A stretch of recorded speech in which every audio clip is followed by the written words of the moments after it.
اچھا، اور دوسری طرف یہ بھی ارشاد فرمائیے گا کہ جیسے 12ویں شریف پر جلوس نکلتا ہے شاقان مصطفیٰ کا، یا محافل ہو رہی ہیں یا سبیل لگائی جا رہی ہے، نیاز بانٹ، اس پر بھی ایک طبقہ جو کہتا ہے کہ یہ سب محبت کی نشانیاں نہیں ہیں بلکہ یہ تو سب بدعات ہیں، خرافات ہیں، اس پر کیا ارشاد فرماتے ہیں؟ دیکھیں وہ بالکل غلط کہہ رہے ہیں جو ایسا کہہ رہے ہیں، کیونکہ ہر زمانے میں خوشی منانے کے اپنے انداز ہوتے ہیں، اپنے طریقے ہوتے ہیں، صحیح۔ اور 12ویں شریف پہ جلوس نکالنا یہ رسول اللہ صلی اللہ علیہ وسلم کی غلامی کا ثبوت دینے کے لیے ہے، اور سرکار دو عالم صلی اللہ علیہ وسلم کے آنے کی خوشی میں خود اہل مدینہ نے جلوس نکالا، اور وہ جلوس سرکار دو عالم صلی اللہ علیہ وسلم کے ساتھ چلا اور مدینہ منورہ کی گلیوں میں بھی گھوما وہ، اور اب جو ہے سرکار دو عالم صلی اللہ علیہ وسلم تو تشریف لا چکے ہیں، لیکن اب اس وقت کی تعظیم میں لوگ جلوس نکالتے ہیں، اور پھر یہ سارے کے سارے معاملات وہ ہوتے ہیں جو امت مسلمہ کو محبت رسول صلی اللہ علیہ وسلم کی طرف بلانے والے ہیں، سبحان اللہ۔ اور یہ دین کا تقاضا ہے، اور اللہ تبارک و تعالیٰ نے اسی محبت کی طرف ہمیں بلایا ہے۔ اور صحابہ کرام رضوان اللہ علیہم اجمعین کیسی محبت کرتے تھے رسول اللہ صلی اللہ علیہ وسلم سے۔ وہ عروہ بن مسعود ثقفی کا واقعہ آتا ہے، بخاری شریف کی حدیث ہے۔ وہ کہتے ہیں کہ صلح حدیبیہ کے موقع پر تو انہوں نے جب مسلمانوں کا حال دیکھا اور آ کر پھر اپنے کافروں کو بتایا تو کہا کہ دیکھو میں نے دنیا کے بڑے بڑے بادشاہوں کے دربار دیکھے ہیں، میں نے کیسر کا بھی دربار دیکھا، میں نے کسریٰ کا بھی دربار دیکھا، لیکن میں نے اتنی تعظیم، اتنی محبت کسی کو کرتے ہوئے نہیں دیکھا جتنی کہ رسول اللہ صلی اللہ علیہ وسلم، محمد صلی اللہ علیہ وسلم کے اصحاب ان سے محبت کرتے ہیں۔ سبحان اللہ۔ ان کی محبت کا یہ عالم ہے کہ اگر وہ کھنکھار پھینکیں یا تھوک پھینکیں یا رینٹ پھینکیں تو زمین پہ نہیں گرتی ہے، وہ کوئی نہ کوئی اپنے ہاتھ پہ لے لیتا ہے اور اپنے جسم پہ مل لیتا ہے۔ جب وہ وضو کرتے ہیں تو ان کا وضو کا پانی کا قطرہ بھی زمین پہ نہیں گرتا، بلکہ وہ سب کے سب رش کرتے ہیں، دوڑتے ہیں، اور اس پانی کو لینے کے لیے ایسا لگتا ہے جیسے کہ ابھی لڑ مریں گے یہ لوگ، اس پانی کو حاصل کرتے ہیں۔ اور جس کو پانی مل گیا وہ اپنے جسم پہ لگا لیتا ہے، پی لیتا ہے، اور جس کو نہیں ملا وہ اپنے ساتھی کے ہاتھوں پہ ہاتھ مل کے اپنے جسم پہ لگا لیتا ہے۔ اور جب وہ گفتگو کرتے ہیں تو یہ سب لوگ ایسے بیٹھے ہیں جیسے کہ ان کے سروں پہ پرندے بیٹھے ہیں، اور جب کسی بات کا حکم دیتے تو سارے کے سارے اس حکم کو پورا کرنے کے لیے دوڑ پڑتے ہیں۔ تو رسول اللہ صلی اللہ علیہ وسلم کی محبت کا اگر کوئی جائز انداز اپنایا جا رہا ہے،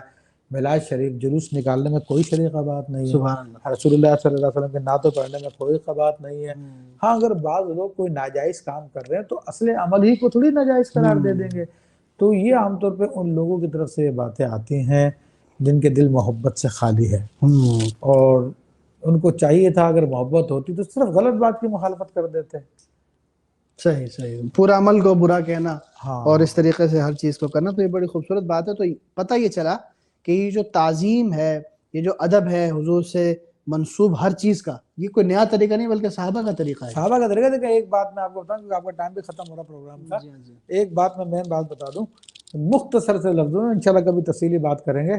کہ برصغیر پاک و ہند کے اندر جب غیر مسلم طاقتیں یہاں پر آئی تو ان لوگوں نے اپنا سکہ جمانے کی بڑی کوشش کی، ہر طریقے سے ناکام ہو گئے، طاقت کے زور پہ، تبلیغ کے دور پہ، ہر طریقے پہ۔ تو پھر ان لوگوں نے ایک پالیسی بنائی تھی کہ ڈیوائیڈ اینڈ رول،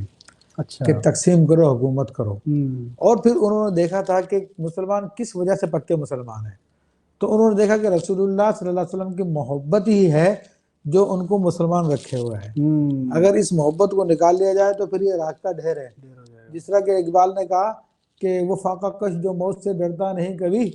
روح محمدی اس کے بدن سے نکال دو۔ تو یہ ان کافروں نے دیکھا، اس چیز کو دیکھنے کے بعد انہوں نے بہت سارے فرقے بنائے۔ میں کسی فرقے کا نام نہیں لیتا، لیکن ان کی ہسٹریز آپ پڑھیں تو ان کی ہسٹری یہی 150 سال پرانی ہسٹری ہے، اس سے زیادہ پرانی نہیں ہے۔ وہ سارے کے سارے اس انگریز کے اشارے پہ پیدا ہوئے، اور ان سب کا کام یہی تھا کہ محبت رسول صلی اللہ علیہ وسلم کو کم کیا جائے، اور جتنے کاموں میں جو محبت رسول صلی اللہ علیہ وسلم کے کام ہیں ان میں سر فہرست جو کام آتا ہے وہ رسول اللہ صلی اللہ علیہ وسلم کی میلاد منانا ہے، آپ کی میلاد منانا سب سے اہم ترین ہے۔ تو ان سب نے مل کر جو میلاد شریف کی مخالفت کی، حالانکہ معراج شریف کا یہ عمل امت مسلمہ میں صدیوں سے جاری ہے۔ حضرت علامہ ابن حجر عسقلانی رحمۃ اللہ علیہ کی کتاب، ابن حجر حیثمی کی کتاب، علامہ عبد الرحمن جوزی رحمۃ اللہ علیہ کی کتاب، محدث ابی شامہ کی کتاب، شاہ ولی اللہ کی کتاب، حضرت شیخ محدث عبدالحق محدث دہلوی رحمۃ اللہ علیہ کی کتاب،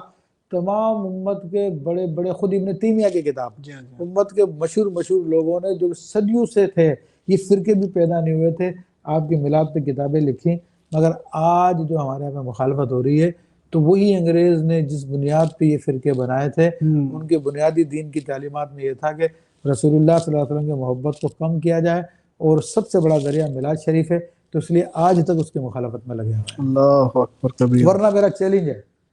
کہ آج سے 250 سال پہلے کوئی ایک کتاب، مستند کتاب میلاد شریف کی مخالفت میں لے آئے، عربی میں لے آئے، انگلش میں لے آئے، اردو میں لے آئے، آپ کو بلکہ دنیا کی کسی زبان میں نہیں ملے گی۔ یہ تو صرف یہ جب سے فرقے بنے ہیں اور جن کے نام پہ بنے، جن کے کہنے پہ بنے تھے، ان لوگوں کے کہنے پہ انہوں نے یہ میلاد کی مخالفت کی ہے، ورنہ اس سے پہلے میلاد کے ثبوت تو ملیں گے، مخالفت میں ایک کتاب بھی نہیں ملے گی۔ اللہ اکبر، کیا بات ہے، کیا خوبصورت چلی بات، جائے۔ کیا خوبصورت۔ تو یعنی کہ یہ جتنی باتیں آپ نے ارشاد فرمائی اور جو صحابہ کرام کی جو باتیں آپ ارشاد فرما رہے ہیں، تو اس سے تو یقیناً یہی پتہ چلتا ہے، کیونکہ آپ خود اس بات کو اس پر غور کریں جو میرے ناظرین ہیں، کہ جس رسول عربی صلی اللہ علیہ وبارک وسلم کے لعاب دہن کو صحابہ کرام زمین پر نہ گرنے دیں، اور جن کے کپڑوں کو وہ اپنی آنکھوں سے لگائیں، جن کی وہ نالین کو اپنی آنکھوں سے لگائیں، کیا وہ اعتراض کرتے تو کیا انگوٹھے چومنے پہ کرتے یا میلاد منانے پہ کرتے؟ تو یقیناً ہرگز اس کا جواب نہیں میں ہوگا، اور ہمیں خود سوچنا چاہیے۔ اللہ تبارک و تعالیٰ فضل فرمائے۔ میں چاہوں